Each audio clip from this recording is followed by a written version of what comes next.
Welcome to the Bulwark podcast. I'm Charlie Sykes. So I began my newsletter by saying on this Tuesday in congressional history, circa 2021, Representative Paul Gosar, Republican of Arizona, shared a photoshopped animated video that depicts him killing Representative Alexandria Ocasio-Cortez and swinging two swords at President Joe Biden, prompting condemnation and calls for his Twitter and Instagram accounts to be suspended. Now, this is not exactly shocking behavior for Paul Gosar, who has been doing this kind of crazy stuff for a long time. His extremist views are pretty well known. He spread conspiracy theories about January 6th. He spread conspiracy theories about the white nationalist rally in Charlottesville. Back in February, he appeared at an event whose organizer called for white supremacy. And so this is Paul Gosar. And yet, I think the important point here is that Gosar is and is going to remain a member in perfectly good standing of the House GOP, along with Marjorie Taylor Greene, Lauren Boebert, Matt Gaetz, and Madison Cawthorn. Meanwhile, Punchbowl News, which, by the way, does really good work, is reporting that the House GOP leadership is bracing for rank-and-file lawmakers to attempt to strip committee assignments from all 13 Republican lawmakers who voted for the trillion-dollar bipartisan infrastructure bill.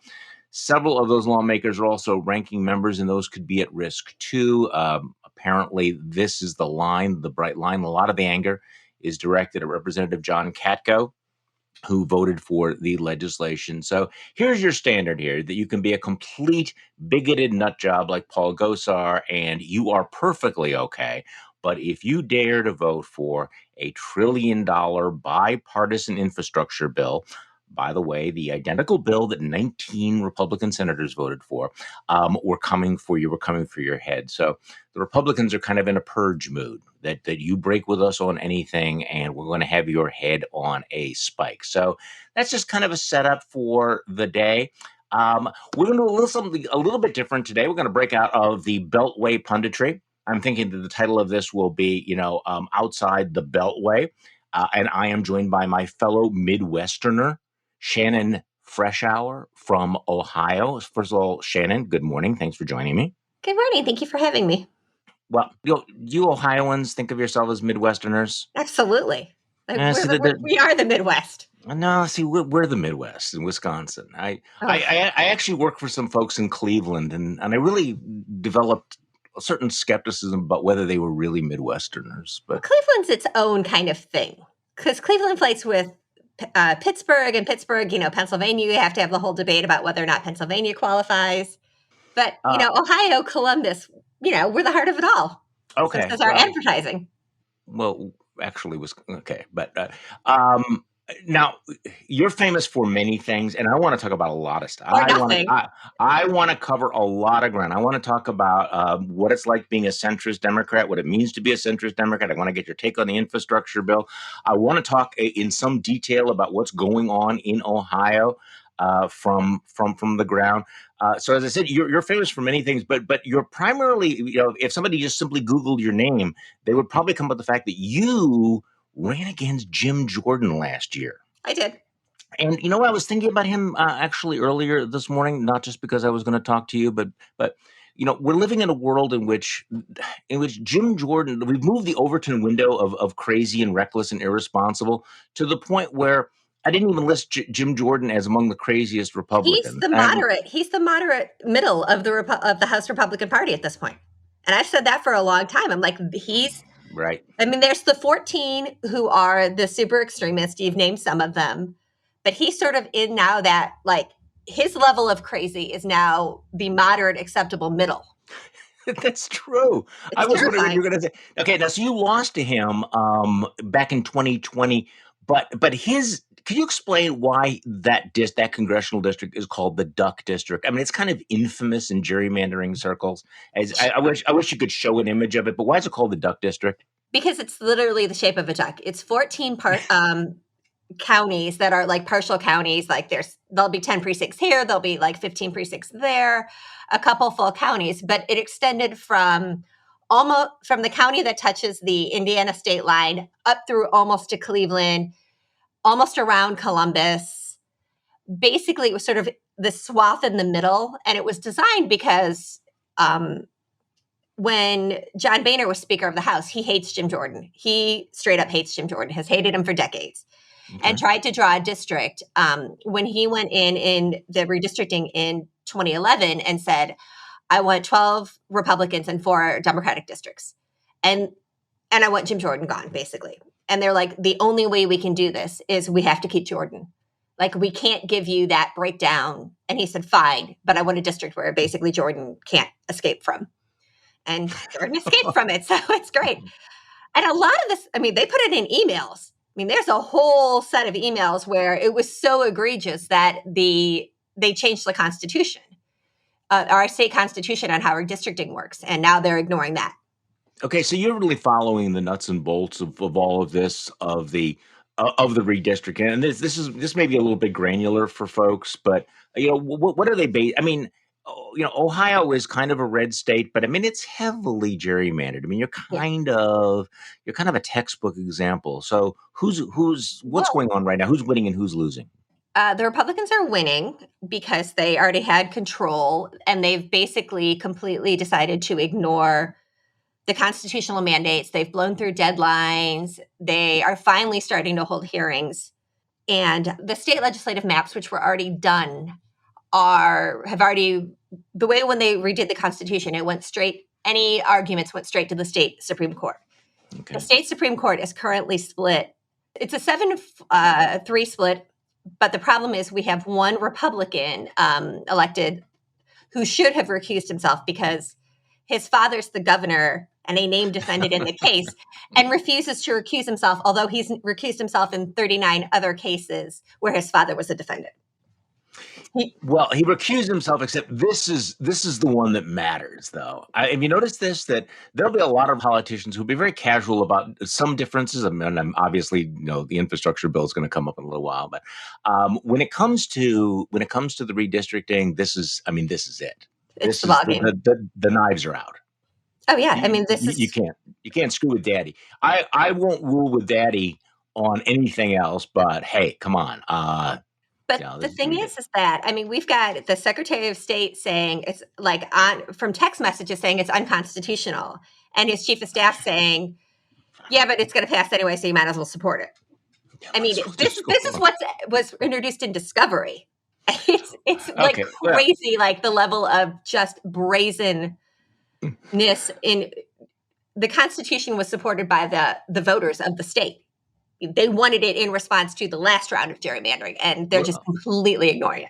Okay, so multiply this times 50, really, and you get a sense of how messy this is going to be. Okay, so before we dive into some of this other stuff, though, I got to bounce some stuff off you. Sure, go ahead. I have some ads from the Senate candidates, but I cannot do today's podcast without commenting on Professor Dennis Prager. He's not really a professor, but he runs a thing called Prager University. Yeah. This is okay. But I just need to preface this by saying, and stop me if you've heard this before, but this is kind of painful to me because I actually knew Dennis Prager back in the day before he went crazy. I mean, when he was actually a serious guy who wrote books about ethics and about happiness, and was actually, if you were to draw kind of a continuum line of talk radio hosts, I would say that Dennis Prager would have been toward the more serious and substantive. And yet, like so many others, he has just gone around the freaking bend. And I don't know whether you've heard this, but he's on Newsmax, which probably tells you something.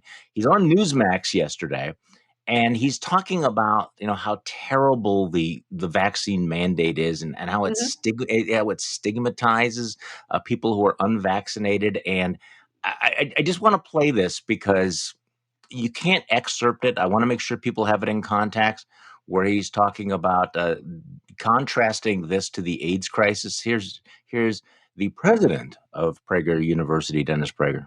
Historians will just ask, how did this happen? How did people get governed by irrational fears? Irrational. Whether it is of the non-vaccinated who are because it's a communicable disease of America, as I have not seen in my lifetime any pariah group like this. During the AIDS crisis, can you imagine if gay men and intravenous drug users were the vast majority of people with AIDS, had they been pariahs the way the non-vaccinated are? But it would have been inconceivable, and it should have been inconceivable. They should not have been made pariahs. But this is kosher. This is okay. So I don't know. I'm old enough to remember the 1980s. It's like, Dennis, where were you?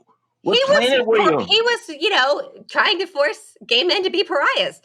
Up until 2020, a gay man could not give blood unless he hadn't engaged in sex with another man for a year. In 2020, they made it 3 months. You have to abstain from sex for 3 months to give blood. Yeah, a gay man with AIDS in the 1980s. Imagine if they were treated like pariahs. Like, of all the analogies you could, it was. It's much worse with unvaccinated people today than it is being a gay man with AIDS in 1981 or an intravenous drug user, because nobody ever thought of intravenous drug users as pariahs. But see, I don't even know it. I don't even know what's happened to people's minds, except that the gap between guys like Prager and the people who are running for the United States Senate in your home state. How about that for a segue? Oh yeah, that's a solid segue. You have this amazing front row seat to the who can be more deplorable, Josh Mandel or JD Vance, and this is what makes it so good. This is what makes Ohio so great. It's like, it's not just JD Vance or Josh Mandel, is it? There's a guy named Mike Gibbons. Yeah. Is that right? Yep. And he's also, can we just play an ad for Mike Gibbons? Because Mike Gibbons is serving it up hot and spicy. I believe in an America where we kneel in devotion, not disrespect. I'm Mike Gibbons. Socialist left, fake news, and woke corporations have one thing in common. They hate America and they hate our faith. They want our money and our minds to replace God with government. But the America I know kneels to no man. I'm Mike Gibbons, and I approve this message. It takes gridiron grit to send these leftist losers back to the bench. Mike Gibbons for Senate. Okay. So and these are ads running on television between like Jeopardy and Wheel of Fortune. These are on air and have been on air for months. And so as a left-wing loser who hates America, your response? Well, the primary is not till next May. So that's a waste of money for a whole lot of things. I actually worked as a poll worker, as the left-wing Democratic loser who had to poll monitor in our county, because they have to have Republicans and Democrats equally divided. We had people coming up and asking where the Senate ballot was, because they wanted to run, because they'd been seeing ads for so long that they thought that the 2021 election was the Senate race. Okay, so here's my question though. Mm-hmm. I think people know the kind of campaign that Josh Mandel and JD Vance are running, when Mike Gibbons is running. Are they reflecting what Republicans in Ohio want, or is this also going to be having the effect of changing Republicans? You know what I'm saying? There's the cause and effect. If you run ads like that, and I can't even imagine what Mandel and JD Vance are running, although I have a JD Vance ad. If you pound the airwaves, during Jeopardy for 9 months or so, what does that do? Is it changing the political culture? Is it? I guess is it making Ohio Republicans crazy or crazier? Do you think? I think that obviously Trump did really well here twice, but I think that we're such a polarized state. We've got really large cities that are very, very blue, and pretty much everything else is red. But the fight between those is a constant struggle. And it does, because the population of Columbus is only almost 1 million people. It gets a lot of resources. It's also the state capital, so it gets resources. So then there's this why does everything go there? And so it's a microcosm of sort of the national separation. Yeah, it's a little bit like Wisconsin. I think Republicans are getting more and more, as they get more and more power, they're getting more and more greedy for power, and they're getting more and more corrupt. We're the most corrupt state in the union. Okay, but why? What's happening? What is your take about what's happening with the rural vote? The rural vote is very conservative. It is extremely conservative. But you also have to remember, they don't have full access to a wide variety of sources. Rural broadband is a huge issue. There are a lot of places in Ohio where you can't stream Netflix.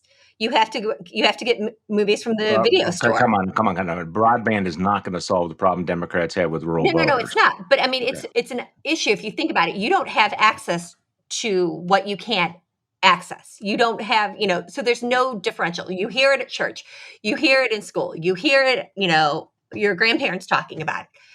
Because of the structure of the right wing in the 80s and early 90s figured out that if you didn't have access to other things, if you could get them on talk radio, this allowed people to hear things. And you could control what they heard, and then you could sell it and more and more and more. Okay. And so we're like generationally embedded in this, that there's this separate universe. Okay, that's right. That's all true. And we've talked a lot about this the alternative reality silos and the power of, the right-wing media ecosystem. But at some point, does that become an excuse for Democrats? Is there something wrong with the Democratic message? Have Democrats forgotten how to talk when they have the ability to talk to these rural voters? Because this is happening all over the country. But a lot of Democrats have just simply written them off. Right. They just sacrificed them for, more urban compacted votes. And that's where a lot of this comes. So, but they've also, and this has been a 30-year struggle, at least where Democrats have sacrificed state legislatures. Okay, why are they doing that, though? I've never been able to understand it. My first paid job in politics was as sort of a staff assistant at the DLCC, which is the Democratic version to elect state legislators. And we had the struggle where they just completely ignored us, in 1996. They've always been a national party. They've wanted the White House, they've wanted the Senate, they've wanted the House, maybe a governorship or two. But they've never looked below. And Republicans have always been really good at knowing that they needed a farm team. They build them up from the base up.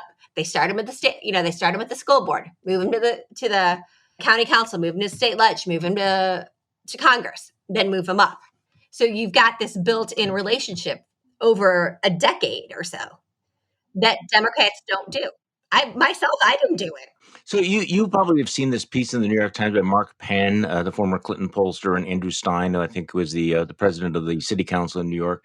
Mm-hmm. And they're writing about, what Biden and the Democrats need to do. And they make a very, very interesting point about who Democrats really are, that even though this is a party that often seems captured by the coastal elites, the reality is, I'll read a paragraph here, the reality is that Senator Joe Manchin and Senator Kyrsten Sinema are not outliers in the Democratic Party. They are, in fact, the very heart of the Democratic Party, given that 53% of Democrats classify themselves as moderates or conservative, which is amazing.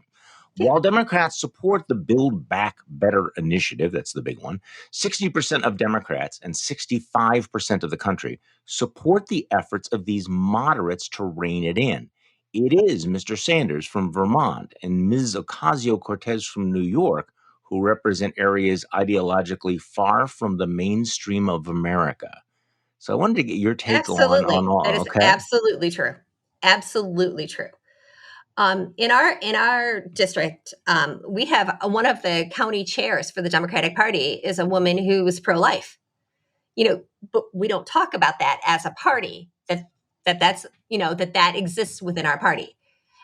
We are a big tent, and Manchin being able to be elected in West Virginia speaks to his ability to understand what needs to happen and how to talk to voters who don't vote Democrat. So what do you think about the whole dance about infrastructure? The face-off between the moderates and the squad, the holding one bill hostage to the other. What was your take on that? It's literally the dumbest idea I've ever heard. I mean, and the thing is that what you have is a lot of people who are young, who don't have experience in legislating and don't know what it's like to be in the minority. They don't know what it's like to get nothing accomplished. And so they think, so they've got, these Instagram followers, they've got Twitter followers, and they believe that is reality. I mean, I remember when Pelosi, during the squad's first term, said something like, I don't care how many Twitter followers you have, or I don't care how many Instagram followers you have. I care how many votes you bring to the floor. And you brought 4. They were yours. You bring me the votes to pass the bill, then I'll listen. But until you can do that, no one cares. And that's true. And, Jayapal at least was able to bring, a solid core of votes until they crumbled, which is why, I think the best strategy was just to finally call the bluff and make them put it on the record that they were going to vote against bringing, clean water to people and fixing bridges and fixing roads and bringing jobs to communities that really, really need them. Do you think the Democrats have done a sufficient job? What is your reaction to the Democrats' job of messaging this infrastructure bill? Because objectively speaking, this is a lot of money. Okay, why? We have never been good at messaging because we believe that A, the effort, and B, the outcome should speak for themselves. We don't believe in selling things because it seems crass. And that's why we need people who can sell. This is a massive transformative bill in and of itself. It took 50 years to get it passed. Well, Bill Clinton, though, was good at messaging, wasn't he? So some Democrats are good at messaging. He was literally the only good person we had at messaging. Gore couldn't do it. Hillary couldn't do it. We're not good. Obama was kind of good at messaging, but he was more good at messaging for himself and the overall image of it. He didn't know how to message legislation and successes. Pelosi isn't great at messaging. She's phenomenal at getting things done. She's just not good at messaging. Schumer can do neither of those things because we should be heralding at every turn how many judgeships we've installed and how we've transformed the federal judiciary with a wide, diverse viewpoints on the bench that have never been there before. But we don't talk about the fact that there are almost 30 judges in the first 10 months of Biden's administration. So let me bounce something off you. David Leonhardt in the New York Times has access to this new poll that's out exploring how swing voters are actually thinking. And it's a poll of working class respondents. This would be non-college educated voters. And one of the conclusions is that infrequent voters are not a huge Democratic constituency just waiting to be inspired by a sufficiently progressive economic message. That doesn't do it. A lot of things affect them, but race is a real problem for Democrats. I want to get your thoughts on it. So he writes, many Black working class swing voters are attracted to candidates who focus on racial justice. Many white working class swing voters are turned off by these same positions. There's no simple answer on race for the Democrats, given that it must attract a multiracial coalition to win. But the political cost of a campaign message focused on ethnic identity seems significantly larger than the benefits, according to the pollster. Among 5 different candidate sound bites presented to respondents, the single worst performing one that the pollsters internally described was the one that they described as woke moderate. And it's basically like our unity is our strength, our diversity is our power. For too long, special interests have blocked critical progress in addressing systematic racism, climate change, and access to affordable health care. That didn't play well. What did play well? But you're not talking to people. You're talking. Right. That question, that sentence, that word structure is condescending to most people. It's talking down to people. Okay. It's making a doctoral thesis as a question to people who may not have even gone or finished college. You kind of sound like James Carville here. You're basically saying that they've been spending too much time in the faculty lounge? Oh, God, yes. But we're Democrats. That's what we do. Okay, so here's the most successful soundbite. Mm-hmm. This country belongs to all of us, not just the super rich. But for years, politicians in Washington have turned their backs on people who work for a living. We need tough leaders who won't give in to the millionaires and the lobbyists, but will fight for good jobs, good wages, and guaranteed health care for every single American. Apparently, the non-college educated swing voters. That sounds like Sherrod Brown. That sounds exactly. Okay, and that's why Sherrod Brown gets elected in Ohio, because that's what Sherrod Brown talks about. That's what Sherrod Brown believes. That's what Sherrod Brown fights for, and that's how we talk to people, because it's action. It's talking on a level that people understand instinctively and emotionally. Okay, you're not talking over them and you're not talking at them. You're engaging them emotionally, which is what Democrats rarely do. Okay, I have a couple of sound bites from J.D. Vance for Senate ads. They're the same thing. Okay, well, let me play let's play the first one where J.D. Vance is really pushing a populist line. And I think for people outside who may have just seen the deplorable tweets, this is interesting because in many ways, and I want that we'll talk about this on the other side, but in many ways, he sounds like what you'd expect a Democrat to sound like. This is J.D. Vance, ad number 1. The leaders of this country have decided it's easier to get rich off the backs of the middle class than it is to build something for the next generation. Let's raise the taxes on the multinational corporations that are shipping our jobs overseas, and let's cut the taxes on the small businesses that are investing in our communities. If you send a kid to college and layer that kid up with debt, you, the university, have to cover some of the debt payment, so we're not destroying our children. We got to break their power if we actually want to be a country where workers without college degrees can thrive in this country. Okay, so Shannon, I have to tell you, I get the appeal of that, and it is kind of a curveball coming from a right-wing Republican, isn't it? It is, but if that's now, J.D. Vance's ads are apparently paid for by a super PAC, and they say, the super PAC. The super PAC is almost exclusively funded by Peter Thiel of notorious Facebook fame. So it's nonsense, basically. It's saying the pretty words and knowing that there's nothing behind it. Now, you have to know that Peter Thiel is behind the super PAC and all of that. So you have to get down if you're watching between, Jeopardy questions, you're not going to dig that deep. But it's the words that, it's quoting Sherrod Brown to get elected. So this is the question. I mean, there's clearly a populist mood, and there's a populist sentiment among working class swing voters. And so I see how Republicans, or at least J.D. Vance, is going for them. What are the Democrats saying to them in Ohio? Well, luckily we have Tim Ryan who's running, who is a phenomenal candidate who, is working class, was a great House rep, and, has been fighting these fights for a really long time. And for the first time in a really long time, Democrats in Ohio are really united on making sure that Tim Ryan does win that seat. I mean, that's an open seat that we've got a good shot at. And us being represented by Sherrod Brown and Tim Ryan means that we're going to have, people who are actually care about the working class and making sure that the working class gets benefits in Congress. So who do you think is going to win this Republican primary? I understand that you don't think that Josh Mandel will win, which is interesting because he's been leading every poll that I've seen. But you don't think he's going to? Okay, why not? Well, he's lost twice. I mean, he's lost the primary twice. Right. But I think in the end, it's going to end up being Jane, and I can never remember Jane's last name, but Jane was Timken? State Party chair. Timken, yeah. Timken, yeah. We've Jane, Josh, JD. I can't be expected to remember everything. It's a bunch of J's at this point. But I think that being the woman, she is equally as vicious, but she does it with a smile and puts the makeup on it in a way that neither Josh or JD do.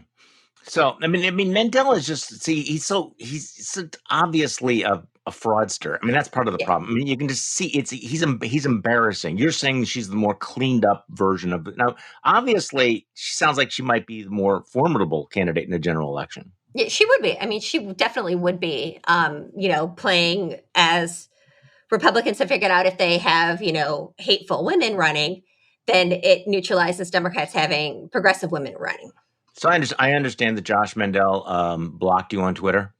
Josh Mandel, the day before he announced, went through and blocked all of the threatening Ohio Democrats. He went through, literally went through and proactively blocked all of us. So I want to talk about some of these other Senate races, but you mentioned before that you had actually worked at the polls last week. That you were there. There were elections, and the people, So what did you hear from the voters? Some of the voters were apparently uninformed enough that they actually thought they might be voting for the Senate. They did, yes.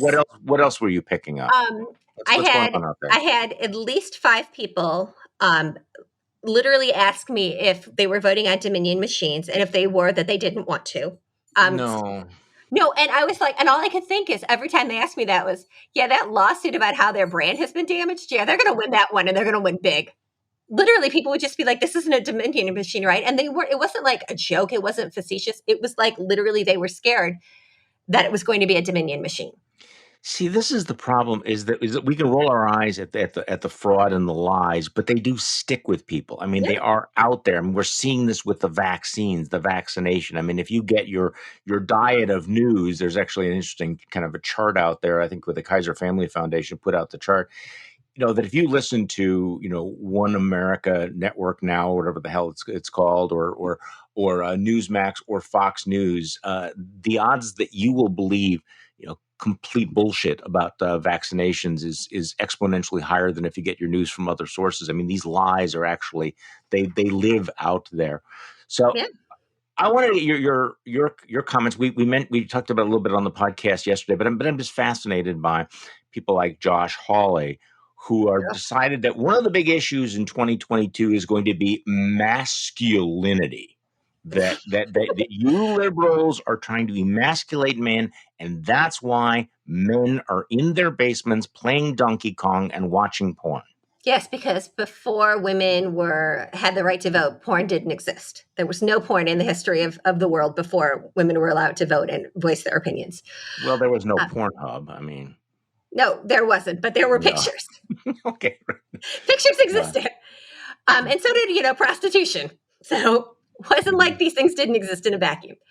But I think that it's sort of that like tying, if you can keep people angry, if you can keep them unbalanced, if you can keep them fighting something that doesn't exist, but it seems like it should exist, like racial hate, or, that the quote unquote illegals are taking jobs from people. Yeah. When in fact, the real conspiracy is it's the robots that are taking jobs. That's what's taking people's jobs. But they don't talk about automation because then people would realize that the rich were getting richer by having robots do their work for them and not have to pay benefits and salaries and all of that stuff. So they have them fighting the immigrants community.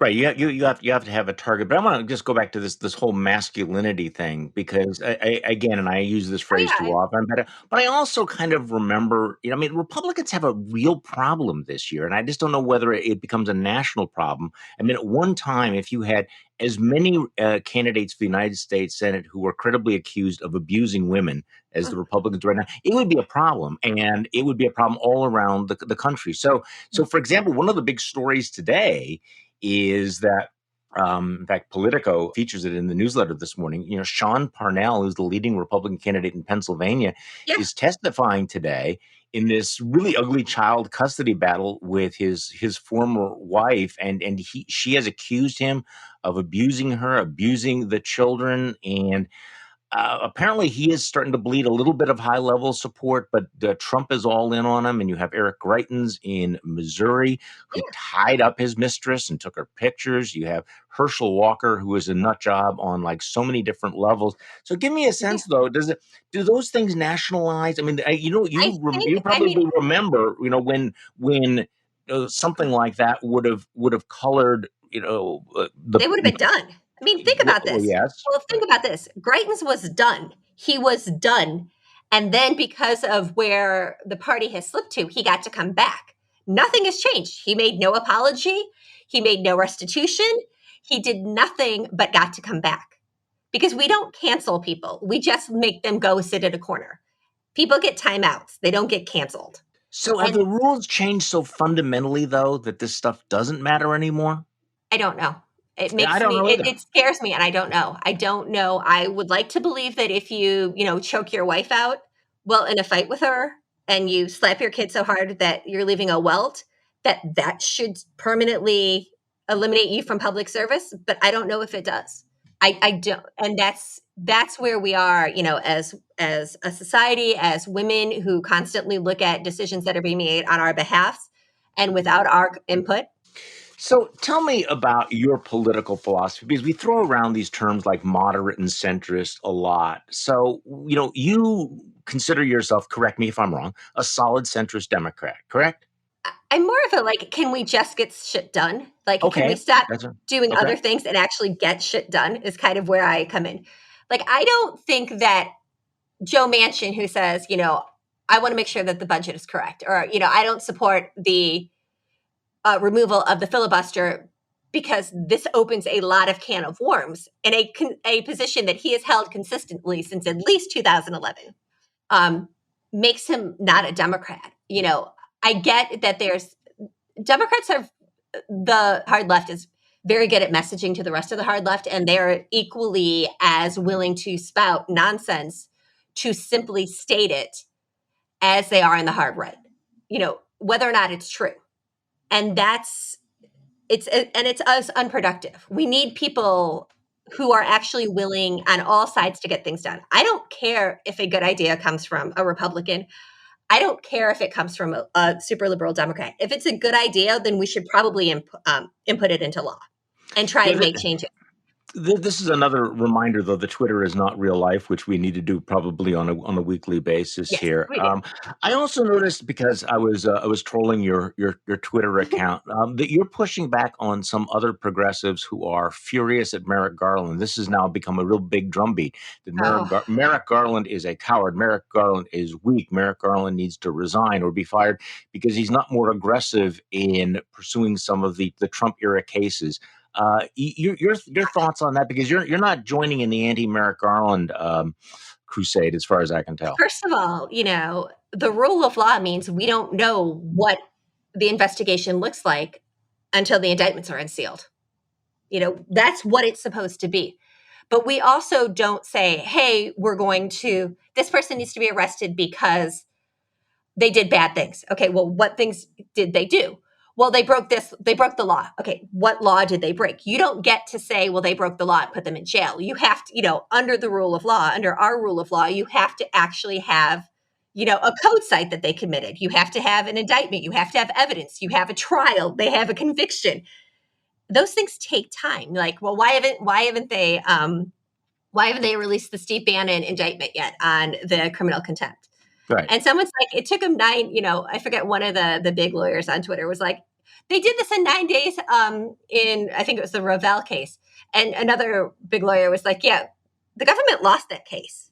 And that's the point. Like, sure, you do things fast, make sure all the I's are dotted, the T's are crossed. I was a civil litigation paralegal for 20 years. I know what it takes to put together a trial. And those ones, we had a hell of a lot less burden of proof. If we're going to go after these people for crimes that they have committed, make sure that they are airtight, because it doesn't do anyone any good that they just get to walk, and get to. Well, and there's also, I understand the impulse that you don't want to bring, the knife to the gunfight type thing. On the other hand, it is interesting watching, members of both parties ratchet up the, lock her up type mentality, and that both parties have become now addicted to, can we jail and try, or can we try and arrest, try, jail our political opponents? And so it is that awkward position to be in the middle, saying, hey, simply because the other side abuse the rule of law does not mean that we need to embrace the same tactic. The temptation is often overwhelming, but there is that moment saying, if we are really, really frightened about the politicization of the Justice Department to come after political foes when Trump is the president, do we really want to do the same thing when we are in power? And there is this push and pull, right? There is the push and pull. Well, we need to be as aggressive and cutthroat as they are. But that's a downward spiral. That's a dangerous downward spiral. And it's a spiral we won't recover from. You cannot shred the integrity of the rule of law and come back from it. It is the cornerstone of democracy, because our democracy is based on the Constitution, which is the rule of law at its most fundamental. Shredding that, and we don't have, if the cases exist, Merrick Garland is a federal prosecutor at his core. He is a federal judge and an appellate court judge. He's not going to bring a case that he doesn't know he can win. And he doesn't know that he has every duck lined up, because he doesn't only think about, hey, how's it going to play on CNN or MSNBC? How's it going to play in front of a jury? How's it going to play in front of the Court of Appeals? How's it going to play in front of the Supreme Court? And that is a good thing. He's the right guy at the right time, because he's pissing everybody off simply by doing his job. So, and maybe it's a sign of the times that somebody who is doing his job in that particular way, that traditional way, is pissing everybody off. That he is sort of doing what you'd expect and hope an attorney general would do, And yet the political world has become so deranged that he looks like the outlier when he's not, if you follow me. No, I So, agree. It's a terrifying position where it's so not about justice. It's not about, seeking justice or seeking retribution. It's about seeking vengeance. It's about seeking well, it's a yes. bloodlust. There's a very significant difference between seeking justice and seeking revenge, and that difference gets lost in a hyper tribal environment. So, Shannon, tell me your reaction, the reaction of your fellow Democrats in Ohio to some of these polls that we're seeing, the drop in the poll numbers for Joe Biden, the indication that next year might be that's the conventional wisdom now, that it's going to be a midterm wipeout of the Democrats. What is your sense of all of that? What do you think is going to happen? I'm not that concerned because of the hand that Biden was dealt. And if your poll numbers are going to collapse, let them collapse right now. Well, you've gotten judges in place. You've gotten COVID seemingly under control. We haven't had a successful post-Delta variant coming out. We've got people vaccinated. We're getting little kids vaccinated. We're getting boosters vaccinated. That whole thing, hopefully by next summer, will be moved into sort of a seasonal thing that we can handle.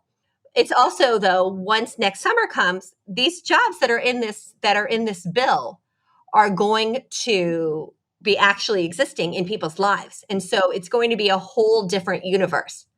There's a reason that it took 50 years to pass one of these bills, because they're hard to pass. But they're also going to bring jobs to people. And it's a lot harder to be unhappy with the president and unhappy with Congress when they brought you jobs to your district. And they are verifiable jobs to your district. It's it's going to be messy. We're going to be testing that proposition over the next year, whether or not that kind of politics actually moves the needle, as opposed to simply the raw cultural war stuff, because we don't know at this point. We do, though, because that's why Republicans are leaning so heavily into the cultural wars, because they know that this stuff is going to be hard to beat. That's why they're talking about race, and that's why they're talking about, school funding and whether or not parents can ban books. And parents can't ban books. Here's the problem with this. Schools can't ban books. You could ban books when kids couldn't download them from the library or from Kindle on their phones. Like, you can't stop technology. It already exists. You can tell kids that they can't read a book, but they're just going to go download it and read it themselves, because you can't. It was easier to control thought and ideology when technology wasn't at the palm of our hand. I mean, literally, you have basically every book that's ever been written in the history of the world at your fingertips. Every piece of human knowledge is at your fingertips. This is what's so frustrating to authoritarians these days. This is why that's a hard line of work, to be an authoritarian book burner. Egypt took down the internet for 3 days, and they still couldn't stop it. They still had Twitter up because people could text into Twitter. Shannon Freshour, thank you so much for joining me on the podcast today. I appreciate it very much. Shannon Freshour now runs Snowpack, which is a group focused on supporting women elected officials in Ohio and around the country. We didn't have a chance to talk about that, but I appreciated your time and your candor today. Thank you so much for having me. And thank you all for listening to today's Bulwark podcast. I'm Charlie Sykes. We'll be back tomorrow, and we'll do this all over again.